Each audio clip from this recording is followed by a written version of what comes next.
সেটার নেতৃত্বে থাকা বৈষম্য বিরোধী যে ছাত্র সংগঠন আছে তাদের কোঅর্ডিনেটররা পাকিস্তান এবং আমেরিকার গোয়েন্দাদের সঙ্গে গোপনে সলা পরামর্শ করেছেন এবং সেটা একটা পরিকল্পিত ভাবে বাংলাদেশে তাদের মানে পাকিস্তান এবং আমেরিকার প্ল্যান ইমপ্লিমেন্টেড হয়েছে। এই ধরনের একটা লেখা ছড়িয়ে পড়েছে, আমি দেখলাম ফেসবুকে বিভিন্ন গ্রুপে, আমাকে কেউ কেউ পাঠিয়েছেন।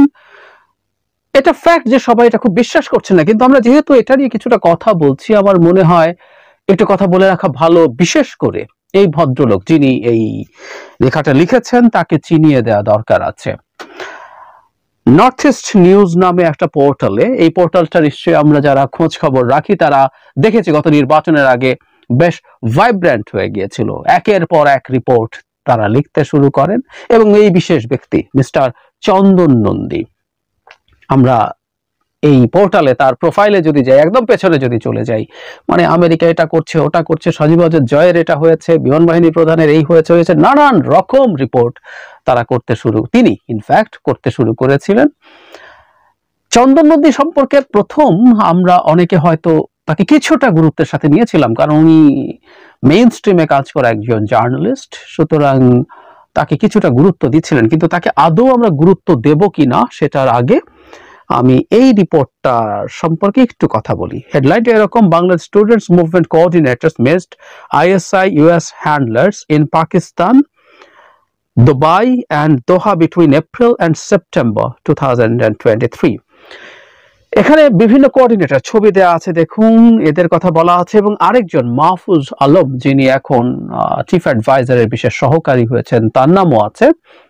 তারা বিভিন্ন সময়, আমি খুব গ্রসলি বলি, এটা খুব ডিটেইলড আলোচনার কোনো প্রয়োজন আসলে আমি দেখি না, তারা দুবাইতে গেছেন, বিভিন্ন জায়গায় গিয়ে ISI এর একজন লেফটেন্যান্ট জেনারেলকে নাকি অ্যাসাইন করা হয়েছিল, তার সাথে কথা হয়েছে, বিভিন্ন পরিকল্পনা করেছেন, আমেরিকান লোকজনের সাথে দেখা করেছেন। শুধু সেটাই না, ISI এর ভদ্রলোকের সাথে নাকি মানে NGO-তে ছিলেন এক সময় এরকম একজন, যিনি আবার এখন অ্যাডভাইজার আছেন, তার মিটিং হয়েছে।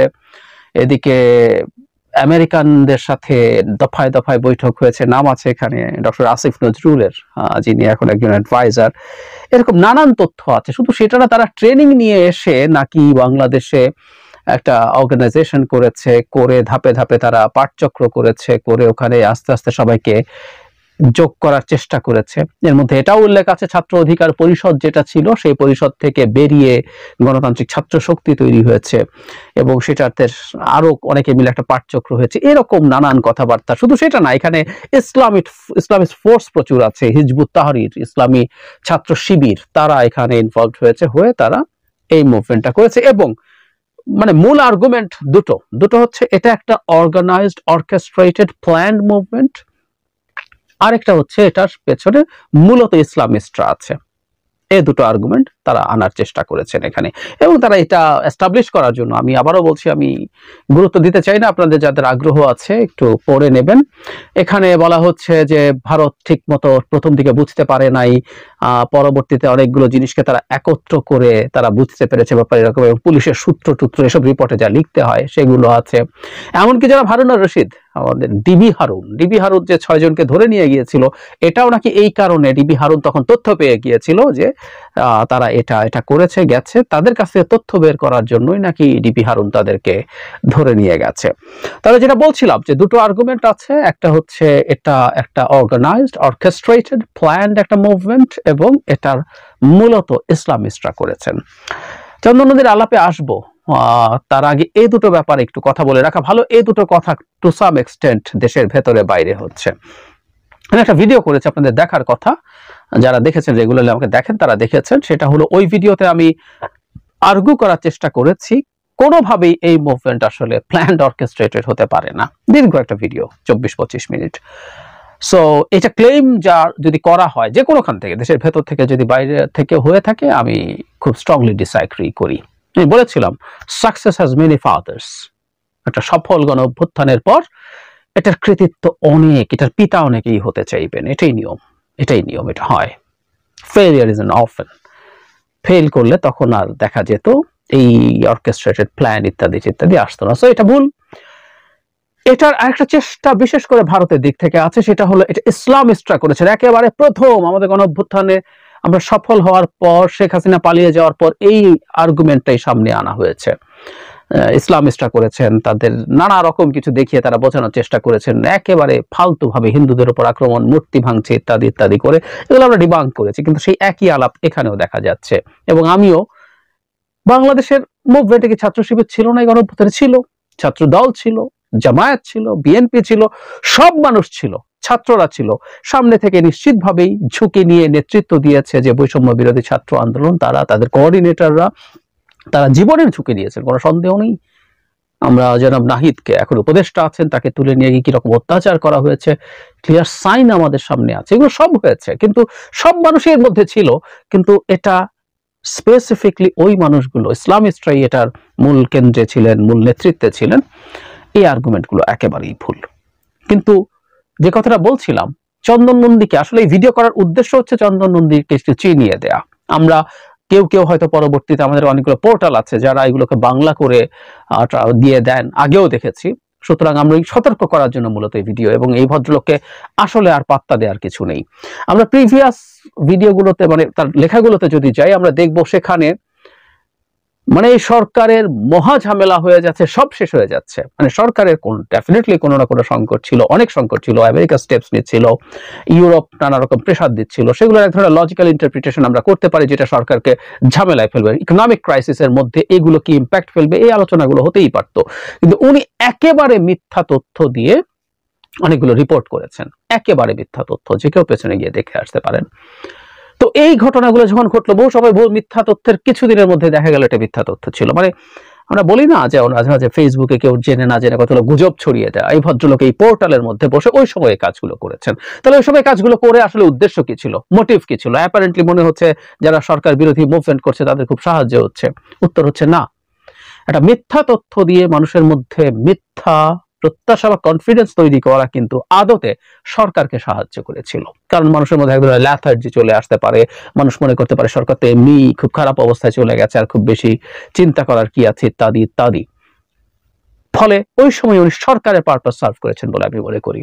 এবং ঘটনাচক্রে ভদ্রলোক বহু জনকে, আমাদের পরিচিত বন্ধু বান্ধবদের মধ্যে অনেককে ফোন করেন, অনেক কথা বলেন, এবং নানান রকম কথা ছড়িয়ে দেওয়ার চেষ্টা করেন, এবং অনেককে অনেক রকম তথ্য ফিড করার চেষ্টা করেছেন। আমি জেনে বলছি, প্রথম প্রথম কেউ কেউ, যে বলেছিলাম, যেহেতু উনি মেইন স্ট্রিমে লেখালেখি করেছেন, উনি সাংবাদিক হিসাবে মানে জাস্ট একজন ফেসবুক থেকে আসা গুজব ছড়ানো মানুষ নন, সেই কারণে প্রাথমিকভাবে কেউ কেউ তাকে কিছুটা গুরুত্বও দিয়েছিল।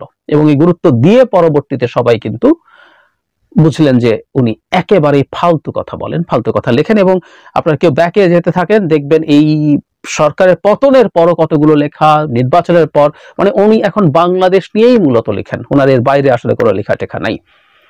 এখনো উনি যে কাজটা করছেন আমি মনে করি সেটা সরকারেরই, মানে এখন তার সেই সরকার ক্ষমতা নেই, আওয়ামী লীগ যেটা ছিল, আওয়ামী লীগ না বলে এভাবে বলা বেটার, ভারতের পারপাস উনি সার্ভ করছিলেন। এখন উনি ভারতেরই পারপাস সার্ভ করছেন, যে ন্যারেটিভ গুলো সামনে আনতে চাইছেন। আরেকটা ন্যারেটিভ হলো এই, যেটা যে ভারতের হয়তো এই সরকার শেখ হাসিনা পালিয়ে যাওয়ার পর ভারতের একটা বিরাট ডিফিট দেখা যাচ্ছে। সুতরাং ভারত একটা মুখ রক্ষার পথ খোঁজার চেষ্টা করছে, যে দেশের জনগণ একটা অর্গানিক মুভমেন্টে ভারতের পতন হয়ে গেল। ভারতের পতন, শেখ হাসিনার পতন আর ভারতের পতন আসলে ইন্টারটুয়াইন, দুটো একই জিনিস।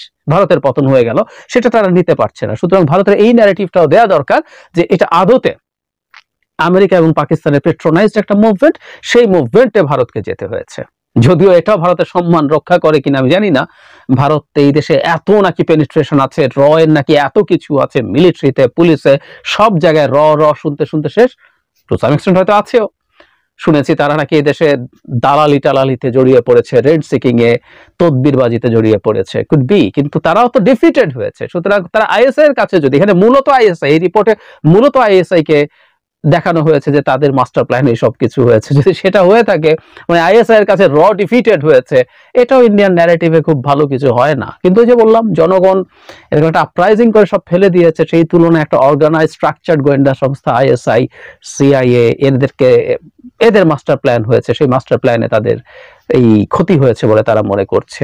আরেকটা ব্যাপার তাদের জন্য হয়তো সান্ত্বনা সূচক, সেটা হচ্ছে জনগণের ক্রেডিটকে, ইভেন যারা এটা দাবি করেন যে এটা একটা অর্কেস্ট্রেটেড প্ল্যান্ড একটা মুভমেন্ট, সেটাও জনগণের মূল ক্রেডিটকে এখানে আসলে ধ্বংস করা হয়। এবং ভবিষ্যতে বাংলাদেশের মুভমেন্ট যখন আলোচিত হবে, আমরা এগুলো সাক্ষী আছি, আমরা এগুলো দেখেছি, have got huge amount of data, আমরাও দেখেছি এটা কিভাবে স্পন্টেনিয়াসলি শুরু হয়ে এটা কেন্দ্রীয় নিয়ন্ত্রণ ছাড়া যথেষ্ট প্রমাণ আছে এটা হয়েছে। কিন্তু এতে যখন দেখানো হবে এটা গোয়েন্দা সংস্থার স্ট্রাকচার পেট্রোনাইজ একটা মুভমেন্ট, তখন জনগণের কৃতিত্বকে খাটো করা হয়, সেটাও চেষ্টা আছে বলে আমি মনে করি।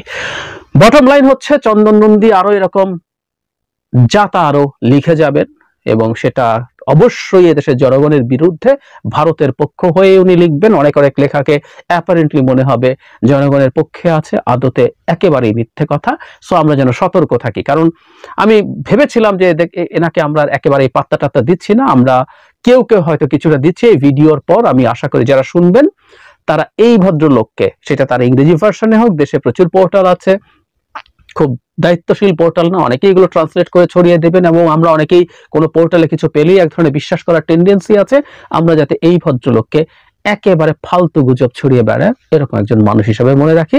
এরপর ইনফ্যাক্ট আমি তাকে নিয়ে আর কোনো